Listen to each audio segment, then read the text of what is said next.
Assalamu Факт KG YouTube каналынын көрөрманы. Кече Жогорку Кеңештин жыйынында кыргыздардын той топурундагы ырым-жырымдарды иретке келтирүү боюнча мыйзам долбоору каралды. Анын ичинен маркумду акыркы сапарга узатуу зыйнатында мал союлбаш керек деген дагы пикирлер айтылды.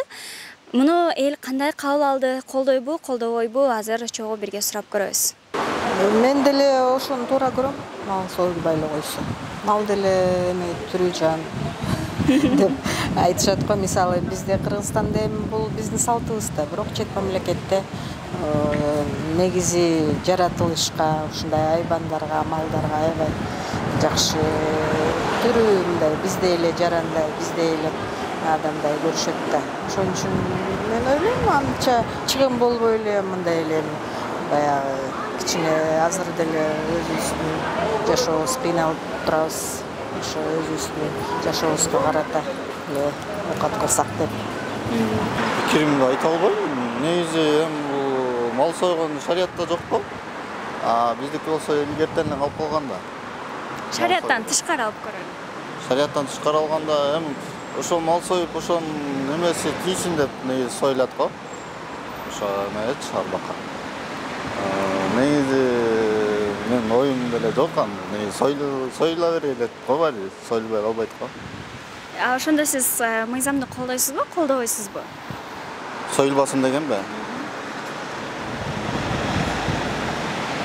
Айта албайт.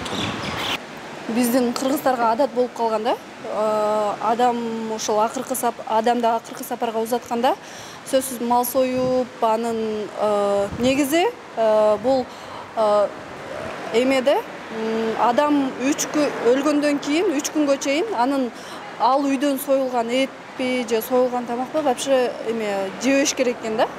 Адам өлгөндөн кийин 3 күнгө чейин. Андан кийин жей берсе адал болот экен.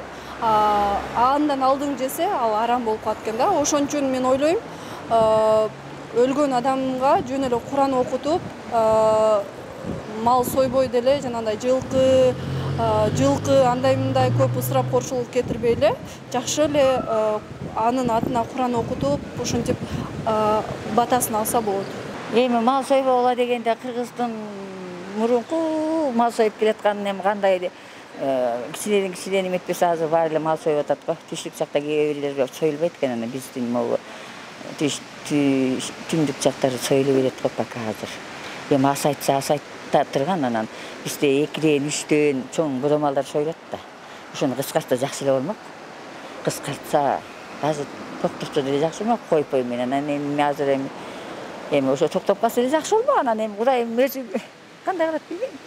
Демек мыйзамды колдойсуз. Эми мыйзамды эми союлбасын деп айтпайм, эми мындай кичирээк мал союса болот да. Жана бодо чоңдон 2ден 3ден союлуп атпайбы. Бул өтө аша чабуу болот. Туура эле. Жакшы кылышат. Ошо мал сойгонго тыюу салышат деген бул жакшы кылышат. Неге дегенде эми адамдарды акыркы жолуна узатуу деген бул азыр даяр болбойбуз да. Ал нерсегечи. Биз даяр болбогондон кийин азыр мисалы үчүн ата-энең өтүп калды, барып кредит алып атасың. Ошону узатыш үчүн 3 күндүк, 7 күндүк, 20 күндүк, 40 күндүк кылыш үчүн барып кредит алып атасың да. Анан мажбурсуң да.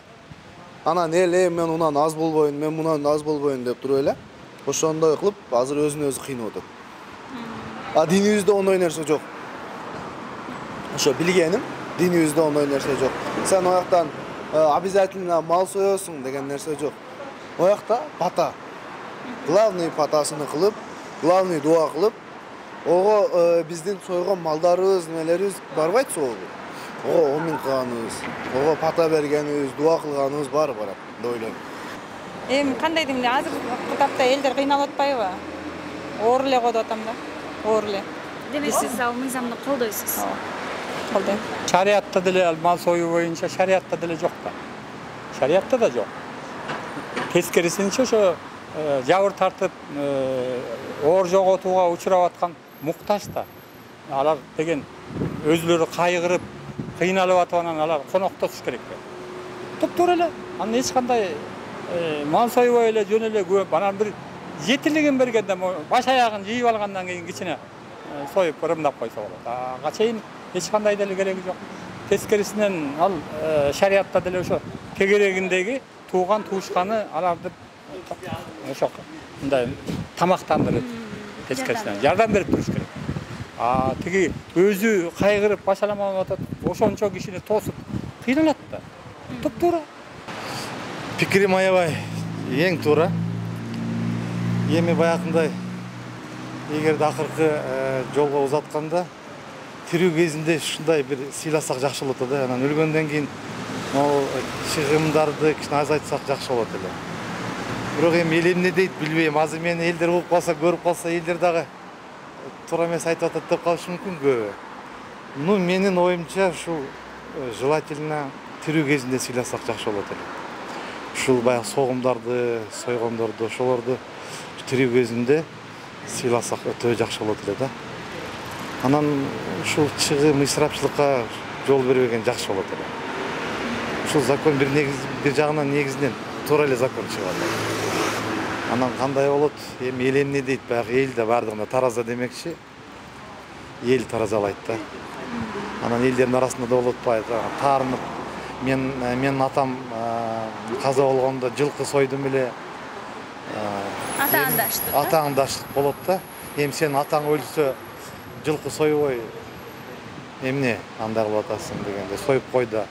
Бул атаңдын эмеси да кадыры, баркы, атаңдын арбайы дагы эмеси ыраазы болуп калат деген бир сөздөр бар.